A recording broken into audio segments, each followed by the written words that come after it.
नहराइम पहले बैतुल मक़दस और अब इसराइल का शहर है। ये शहर बैतुल मक़दस से 30 किलोमीटर जनूब में वाक़ है। 2007 में इस शहर में माहिर आसार कदीमा ने एक महल तलाश किया। ये बुनियादी तौर पर एक बड़ी बस्ती है और इस बस्ती में 1000 मुरब्बा मीटर पर एक महल बना था। आसार बताते हैं ये बस्ती 1020 क़ब्ल मसीह में आबाद हुई और 980 क़ब्ल मसीह में उजड़ गई। ये बस्ती एक पहाड़ी पर वाक़े है। खुदाई के दौरान इसके इर्द गिर्द 2 दरवाजों वाली दीवार भी पाई गई। माहिरीन आसार कदीमा पिछले 7 बरसों से इस बस्ती पर तहकीक करते रहे, यहां तक कि अब जाकर दरियाफ्त हुआ ये महल हकीकतन हजरत दाऊद अलैहिस्सलाम का था। हजरत दाऊद अलैहिस्सलाम का जमाना भी 970 क़ब्ल मसीह था। 1040 क़ब्ल मसीह बताया जाता है। इसके वाक़यात और इसकी शान और शौकत के बारे में तारीख के सफ़हात भरे हैं, लेकिन इसके बावजूद दुनिया इसे मानने पर तैयार नहीं थी। ताहम माहिरीन की इस दरियाफ्त ने आसमानी कुतुब और तारीख को सच्चा साबित कर दिखाया। हजरत दाऊद को यह महल कैसे मिला? ये बहुत ही खूबसूरत वाक़या है। यरूशलेम से 10 मील दूर जनूब की समत वाक़या बैतुल लहम में ईशा नामी एक शख्स रहता था जो भेड़ बकरियां चराता था। उसके 8 बेटे थे और उसके सबसे छोटे बेटे का नाम दाऊद था। ये बच्चा बचपन ही से अपनी खूबियों और सलाहियतों के बदौलत पूरे इलाके में पसंदीदा नजरों से देखा जाता था। उसकी शख्सियत इतनी मशहूर कुन थी कि जो भी उसे देखता उससे मुतासिर हुए बगैर न रहता। रंग सुर्खो सफेद था और खदोखाल हसीन। गुफ्तगू में सलीका और एहतराम था। कद बस्ता, आंखों में भूरापन और सर के एक गोशे में गंज था। हजरत दाऊद यहूदा की नस्ल से है। शजरा नसब हजरत याकूब से हजरत इब्राहीम अलैहिस्सलाम तक जा पहुंचता है। आप इब्राहीम हजरत यूसुफ अलैहिस्सलाम के बेटे के खानदान में वाहिद शख्सियत थे जो बैक वक्त पैगंबर, रसूल, साहिब किताब और बादशाह थे। आपको फने खिताबत में मलिका हासिल था। आपका एक एक लफ्ज साफ और हिकमत से पुर होता था। आप हर वक्त अल्लाह ताला की हम्द व तस्बीह में मशगूल रहते थे।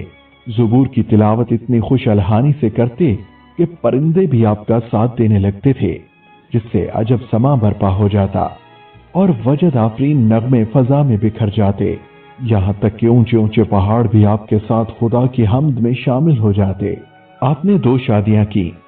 आपकी औलाद में हजरत सुलेमान का नाम सर फहरिस्त है, जो आपके बाद बनी इसराइल के मशहूर मारूफ बादशाह और पैगंबर गुजरे हैं। हजरत सुलेमान हजरत दाऊद की दूसरी बीवी से थे। आपकी पहली बीवी से अबशालूम नामी बेटा था। हजरत दाऊद अलैहिस्सलाम का पेशा ज़िराहगरी था। आप लोहे से सिपाहियों के लिए ज़िरह बनाते थे। लोहा आपके हाथों में नर्म हो जाता था और इस अमल के लिए आपको भट्टी की जरूरत न होती थी और न ही किसी हथौड़े की। आपकी बेसत का जमाना हजरत मूसा से 500 साल बाद का है और आप अलैहिस्सलाम से हजरत ईसा तक 1200 साल से भी ज्यादा गुजर चुके थे। अल्लाह ताला ने आपको किताब ज़ुबूर अता की। आप अलैहिस्सलाम ने अपनी जिंदगी के आखिरी अय्याम बैतुल मक़दस में हैकल की तामीर में गुजारे और इसी दौरान वफात पा गए। हजरत दाऊद अलैहिस्सलाम गुलैल चलाने में खास महारत रखते थे। वो हर वक्त अपने साथ एक असा, गुलैल और एक थैली रखा करते थे जिसमें पत्थर होते थे। जंगल में शेर की सवारी करते थे। आप शेर का कान पकड़कर उस पर सवार होते और शेर आपके सामने सर झुकाए रहता। एक मर्तबा आप जंगल से गुजर रहे थे कि एक पत्थर से आवाज आई, ए दाऊद, मैं हजरे हारून हूं। मुझसे हारून ने एक शख्स को मारा था, मुझे उठा लीजिए, मैं आपके काम आऊंगा। आपने वो पत्थर उठा लिया और कुछ दूर चले थे कि दूसरा पत्थर बोल उठा, मैं हजरे मूसा हूं। मुझसे मूसा ने एक शख्स को कत्ल किया था, मुझे अपने पास रख लीजिए, मैं आपके काम आऊंगा। आपने उस पत्थर को भी उठाया और अपनी थैली में डाल लिया। आप अभी चंद कदम ही चले थे कि एक तीसरे पत्थर ने सदा लगाई, मैं हजरे दाऊद हूं जो नबी है और वो मुझसे जालूत को मारेंगे। हजरत दाऊद ने उस पत्थर को भी उठाया और थैले में डाल लिया। उस वक्त जालूत का पूरे मुल्क में शोहरा था। ये देव हैकल जालिम फलस्तीनी सरदार था और मौजूदा इसराइल और फलस्तीनी रियासत पर इंसानियत की नाक में दम कर रखा था। वो बनी इसराइल से शदीद नफरत करता था, उन्हें तंग करता था। ریاست کا بادشاہ بھی جالوت کے مظالم سے تنگ تھا۔ اس نے اپنے وزیروں اور مشیروں کو بلوایا اور جالوت سے نجات کا طریقہ دریافت کیا۔ ایک معتمد خاص نے آگے بڑھ کر عرض کی، بادشاہ سلامت، میرا خیال ہے سلطنت میں یہ اعلان کروایا جائے، جو نوجوان بھی جالوت کو قتل کرے گا بادشاہ سلامت اسے آدھی سلطنت دیں گے۔ بادشاہ کو یہ تجویز پسند آ گئی۔ اس نے منادیوں سے ملک بھر میں اعلانات شروع کروا دیے۔ یہ اعلان حضرت داؤد علیہ السلام تک بھی پہنچا۔ جو ہی آپ نے یہ اعلان سنا، آپ کو فوری پتھر یاد آ گیا۔ آپ بھاگتے ہوئے منادی کے پاس پہنچے اور اس سے کہا کہ جالوت کو میں قتل کروں گا۔ منادی یہ خبر لے کر بادشاہ کی خدمت میں پہنچا اور بادشاہ کو بتایا کہ ایک نوجوان نے یہ چیلنج قبول کر لیا ہے۔ بادشاہ نے فوراً اس نوجوان کو طلب کیا اور ملاقات کے بعد مطمئن ہوا کہ یہی نوجوان جالوت سے ٹکر لے سکے گا۔ حضرت داؤد علیہ السلام کے اس چیلنج کے بعد اسرائیلیوں اور فلسطینیوں کے درمیان جنگ کا آغاز ہو گیا۔ اسرائیلی جالوت کی فوج اور جنگی سامان دیکھ کر پریشان ہو گئے اور اپنے بادشاہ سے کہنے لگے، ہم آج جنگ میں شریک نہیں ہوں گے۔ اسی اثنا میں حضرت داؤد علیہ السلام ایک عام سپاہی کی حیثیت سے طالوتی لشکر سے نمودار ہوئے۔ دوسری جانب سے جالوت نکلا جو سر سے پاؤں تک دھات میں لپٹا ہوا تھا۔ دونوں ایک دوسرے کے آمنے سامنے کھڑے ایک دوسرے کو دعوت جنگ دے رہے تھے۔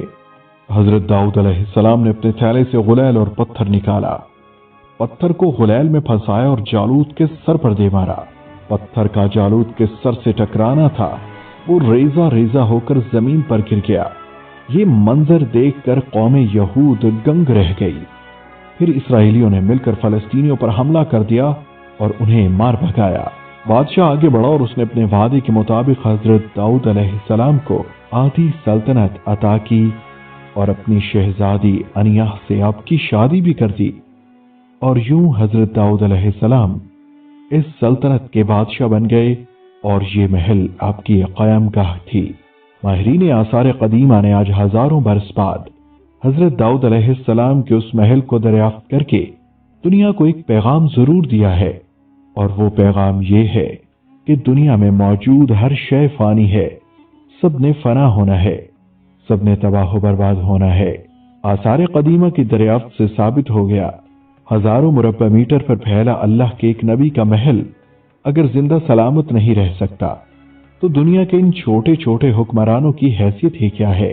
میں نے جس وقت سے حضرت داؤد علیہ السلام کے اس محل کی دریافت کے بارے میں پڑھا ہے، میں اس وقت سے سوچ رہا ہوں، ہمیں اس محل کی ایک ایک تصویر ان تمام راجوں مہاراجوں کے محلوں میں بھی نصب کر دینی چاہیے جو دنیا میں خود کو خدا سمجھ بیٹھے ہیں۔ دعا ہے کہ اللہ تعالی ہمیں ان برگزیدہ ہستیوں کے نقش قدم پر چلنے کی توفیق عطا فرمائے، آمین ثم آمین۔ السلام علیکم ورحمۃ اللہ وبرکاتہ۔